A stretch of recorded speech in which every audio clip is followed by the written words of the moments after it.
Imagine this for a moment. A historic house with a hidden library inside. But not just any library. A treasure trove containing over 4,000 books and 1,000 handwritten manuscripts.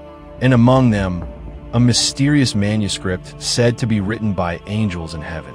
A book whose owner claimed it held the key to unlocking the secrets of creation. He just wanted to hear the voice of the divine. This is where science meets magic, where words blend with numbers and humans attempt to speak with angels.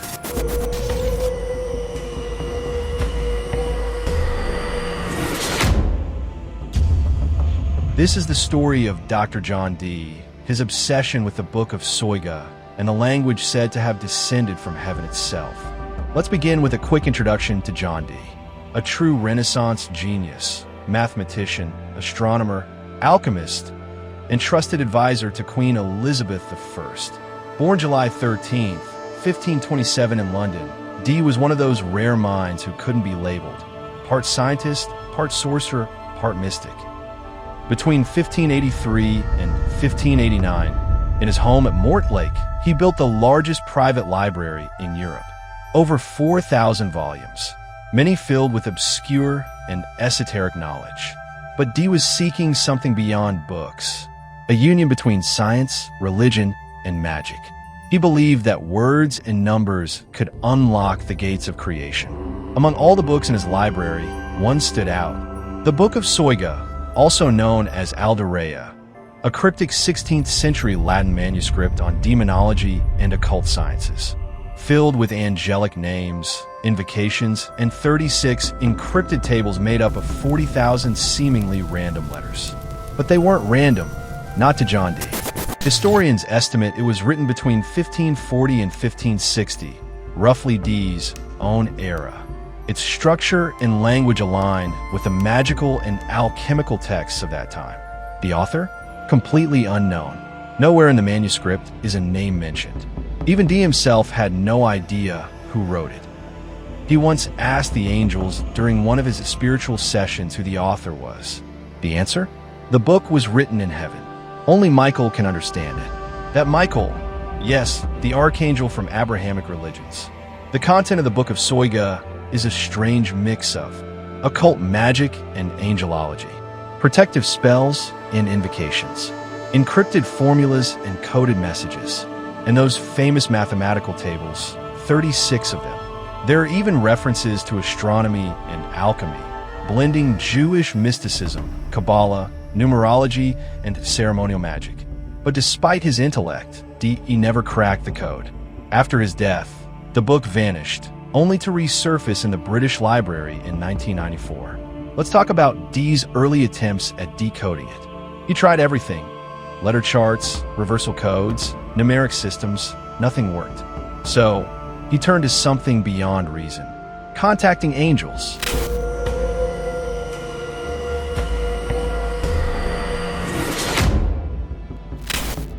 In the spring of 1581, during prayer, he heard a voice behind the curtains. He opened them to see a radiant being floating 4 meters above the ground, who handed him a smoky quartz crystal and disappeared. That crystal still exists today, on display in the British Museum.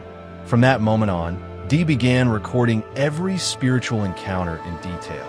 This marked the beginning of a 7-year-long journey into the angelic realms. In 1582, Dee met Edward Kelly, a mysterious man who introduced himself as Edward Talbot. Dee was skeptical at first, but during their first session, Kelly asked for just 15 minutes. He stared into the crystal ball and claimed to see 3 angels, Uriel, Michael, and Raphael. Thus began thousands of hours of scrying sessions, Kelly gazing into mirrors and crystals, while Dee transcribed everything.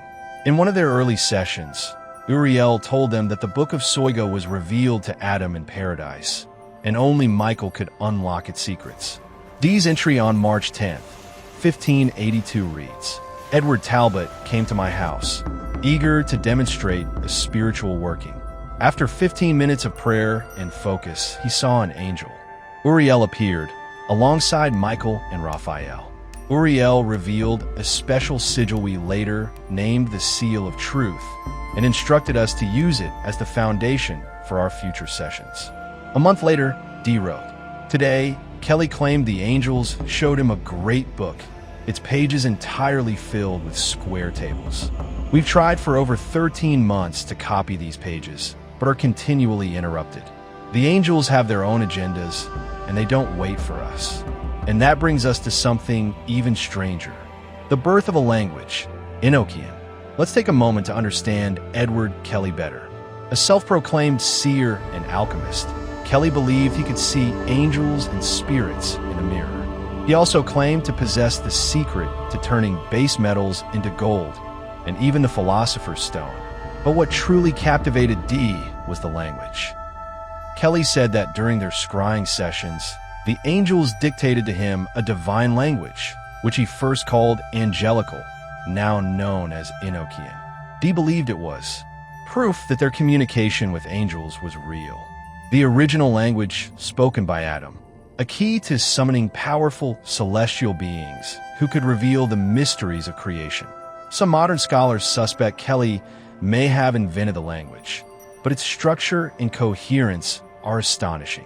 On March 29, 1582, Dee wrote, "Today, the angels pronounced the first letters of their alphabet, one by one. I wrote them down in English and read them back.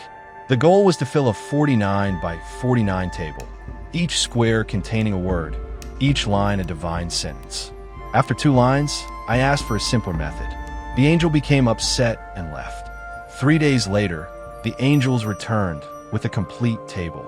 On April 5th, 1582, Dee wrote, "Today the angels introduced the base alphabet, 21 letters in 3 groups of 7.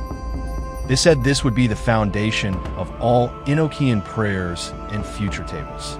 We learned how to use these letters to construct the names of the elemental kings. The Enochian grammar is somewhat similar to English, but its vocabulary matches no known language. Some words resemble Sanskrit, others, shockingly, ancient Egyptian. One of the elemental king names directly translates to an Egyptian term. What's bizarre is this. At that time, no one even knew Egyptian hieroglyphs had phonetic value. It wasn't until the 19th century, after Jean-Francois Champollion deciphered the Rosetta Stone, that scholars realized hieroglyphs weren't just symbolic, but also spoken. And yet, Enochian included phonetically accurate Egyptian words, centuries before that discovery. So now that you've heard it all, from the Book of Soyga, to Dee's unrelenting pursuit of divine knowledge, to the scrying sessions and the language from the heavens, it's time to ask, what was really behind all this? Were Dee and Kelly truly in contact with divine angels? Or were they speaking with something that only pretended to be divine? A dark, intelligent force, hiding behind a mask of light? If we're to believe these were holy experiences, we must admit, the Enochian language has a remarkably complex and consistent structure, almost impossible to fake in the 16th century. Some of its words align with languages that hadn't yet been decoded, like ancient Egyptian or Sanskrit. Dee never sought power or wealth. He said he only wanted to understand the essence of creation. But if something darker was involved, there was one event that many see as a red flag. In 1587, Kelly claimed that an angel named Madamai told him he and Dee must share everything, including their wives. Dee was shocked and furious, but despite his anger, his deep trust in the angels eventually led him to agree. After this, Dee's wife became pregnant, and some rumors suggested that the child was actually Kelly's. The 2 men drifted apart. Dee returned to England and never saw Kelly again. If this was a divine path, why would it demand such human taboos? In some dark traditions, violating sacred bonds, like wife swapping, is seen as a step toward enlightenment. But in any holy system, such acts are forbidden. And the 36 mysterious tables in the Book of Soyga, they bear a strange resemblance to ritual tables used in practical Kabbalah and dark magic, to summon spirits and even demons. The layout itself is like a psychological trap, designed not for understanding, but for initiation. In the Enochian language taught by angels, is riddled with contradictions and strange behaviors. Sometimes, Dee and Kelly reported feeling like the messages were coming from within their own minds. These messages were occasionally violent, confusing, or in conflict with religious teachings, hallmarks of many traditional accounts of possession or demonic contact. One record from March 26, 1582, tells of conflicting instructions from the angels. One warned, "Do this, but be warned, it may have dangerous consequences." This duality, light cloaked in shadow, is what makes this story so haunting. And perhaps most eerie of all, when the Book of Soyga was rediscovered centuries later, the pages believed to contain the summoning instructions were missing, as if the book itself chose to stay hidden, or someone wanted to keep that knowledge buried forever. So the real question is, was this truly a path of light, or was it always a descent into darkness, lit only by a deceiving glow? In the end, one thing is certain. The existence of realms beyond our own is not hard to believe. But there's a big difference between glimpsing the light and falling for a light that rises from the heart of shadow. Perhaps John Dee and Edward Kelly weren't deceived, but some doors once opened demand a price. And that price isn't always paid in gold or knowledge. So what do you think? Did Dee truly hear the voices of angels? Or did he walk willingly into a celestial trap, one with no return? And one final warning. The Book of Soyga still exists, and versions of it are accessible.